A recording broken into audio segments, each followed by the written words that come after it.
Topic po natin, groin pain. Okay, sumasakit ang singit. Nangyari na ba to? Sa akin ilang beses nangyayari itong groin pain. Maraming dahilan pag sumasakit sa may bandang singit o banda dito sa may tiyan natin.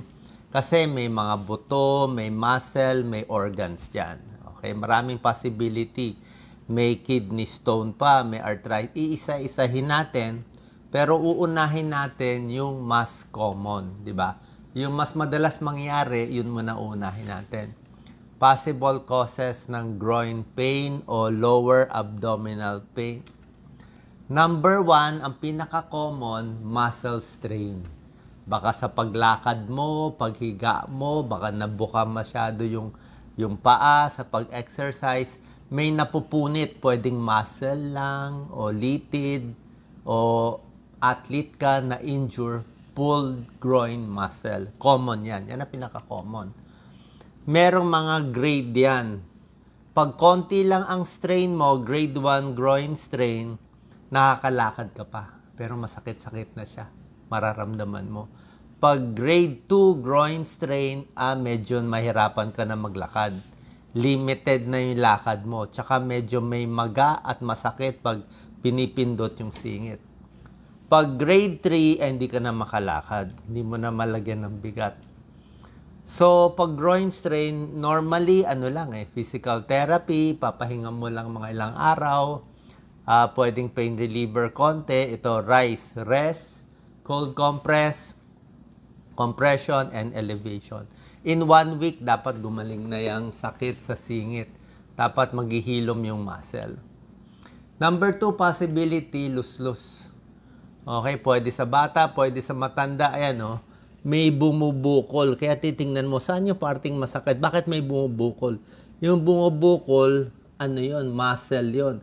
Tapos ang delikado dyan, pag may lus-lus, yung bituka natin sa tiyan, pwedeng lumabas doon sa lus-lus. Lalabas siya. Pwede siya maipit. Pag naipit yon, emergency yon. So, bakit nagkakalus-lus? Minsan genetic na mama na pinanganak na ganun na, or pwedeng kakaubo. Baka may trangkaso, ubo ng ubo, or iri ng iri. Sobrang iri, nagbubuhat na mabibigat, ubo ng ubo, minsan nalulus-lus dito sa may singit. Okay? So, pag nakita may bukol, lus-lus yun. Kailangan papakita sa surgeon. Number 3, dyan din, singit, kidney stone. Sa mga nagkaroon ako ng kidney stone, sobra-sobra sakit ang kidney stone.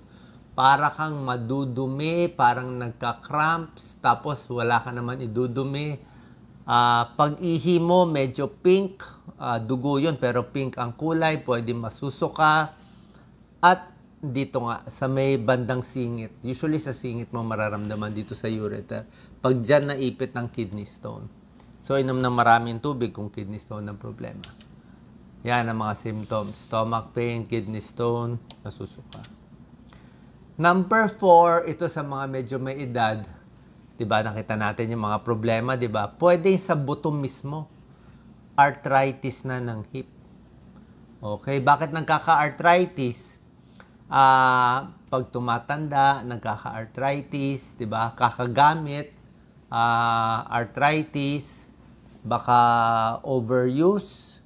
Tapos, pwedeng may tumutunog-tunog, may popping sound kung may arthritis. Tumutunog siya. So, masakit din siya. Yan. Hip joint, masakit. Very stiff. Limited yung motion. Hindi ka gano'ng maka-stretch. Diba? Kasi nga tumitigas arthritis. Kung yung kamay, nahirapan isara yung paa din sa hips, hindi masyado makagalaw. Ito, parang arthritis din siya. Dito sa femoral impingement. So, arthritis din siya. Early form. Nagkakaroon ng bone spurs. Ibig sabihin, sa buto mismo, nagkakaroon ng parang mga sungay-sungay na parang may nakausli. So, pag meron nakausli dito sa buto, didikit dito, sobrang sakit yun. Imagine mo, may buto nakausli, nakadikit doon. Sobra sakit yun. So, yan. Lalo na pag ginagalaw, kaya limited yung movement mo. Early form of arthritis din to. Meron ding masakit sa singit, dito may cartilage siya eh. Yung cartilage parang plastic na nakabalot, parang litid siya eh. Itong cartilage na yan, pwede mapunit. Ito yung balot dun sa hip bone. Pag napunit yan, baka sa atleta, biglang nagalaw, masakit din yan. Sharp pain yan, may tear. Ayan o. Sports, nagbabasketball, nagte-tennis, masyadong baka na-stretch yung paa, biglaan. Or pag tumatanda, pwede rin. Ito yung hip fracture. Ito yung very common, yung nahulog, yung may edad.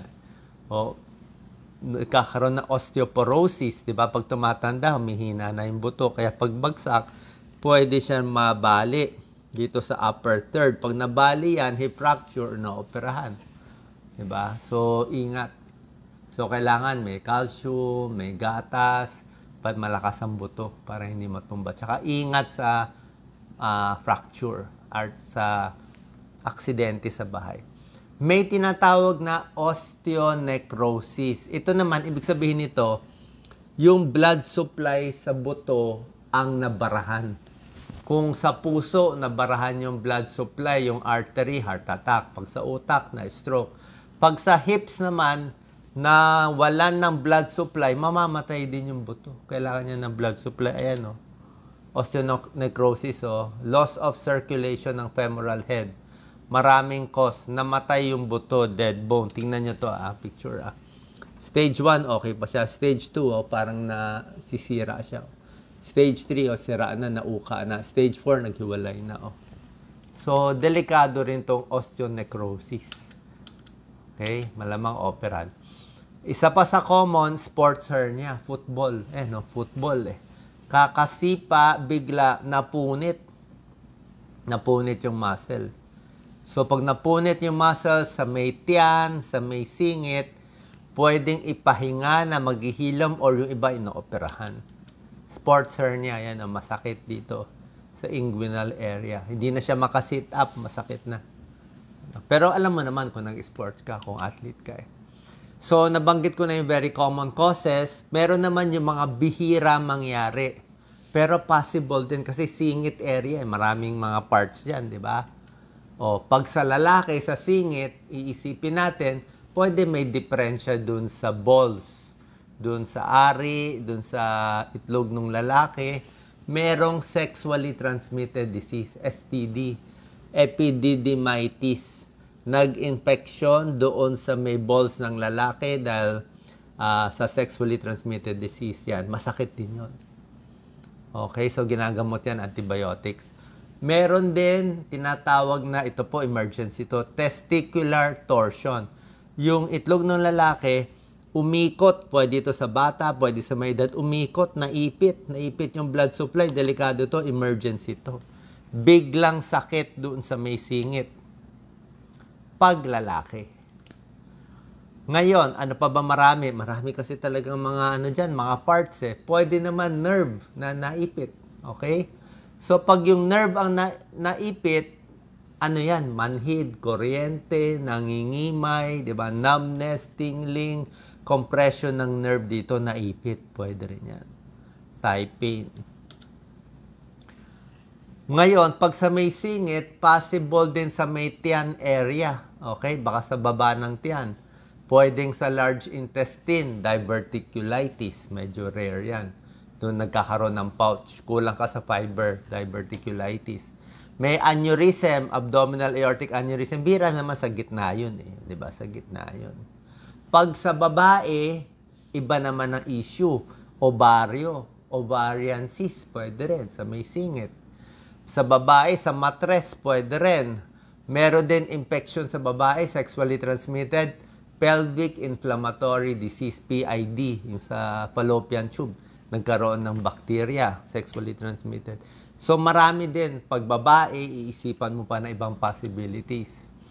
At meron din ito, pamamaga ng buto dito sa gitna, connection ng pubis. Meron din ganyan yan. Okay? So, kailan tayo pupunta sa doktor, di ba? Pwede mo ipahinga ng 1 week, tignan mo muna, tapos dahan-dahan yung ilakad. Pero pag hindi gumaling in 1 week, kailangan papacheck na tayo sa doktor. Kung may kasamang lagnat, ibang usapan na yon. Baka mamaya may nana doon. Pag may dugo, nagbago yung ihi, baka sa kidney ang problema. Pag masyado masakit ang tiyan, ibang usapan yun, masakit na eh. Pag nasusuka, hindi rin maganda. Pag hindi na makatapak, hindi mo na malagyan ng weight, baka may sira na sa bone. Ito yung mga signs, papacheck mo na sa doktor. Severe pain na bumubukol, ano yan, lus-lus yan, di ba? Pwede maipit yung yung bituka. Vomit, diarrhea, food poisoning. Maga ang tiyan, ibang usapan yan, maga ang tiyan. Tapos yung emergency na sinabi ko, yung testicular torsion, naiipit. Okay? Pero ang pinaka-common naman dito talaga, yung muscle strain na sinasabi natin. So, that's the most common, muscle strain. Kaya ingatan po natin, kung meron kayong ganitong problema, I think dapat lang stretching, exercise, pahinga lang. At sabi ko nga, dahan-dahan ng galaw. Huwag biglaan. Kasi pag binigla mo yung galaw, mga buto kasi ito. Pag binigla mo yung galaw, like sa mga sports, lalo na pag nagkakaedad, nagkaka-arthritis na, mas prone tayo magkaroon ng mga problema, medyo ingat na sa galaw, ingat na sa squat, sa pagbubuhat, para hindi tayo magkaroon ng groin strain. Salamat po.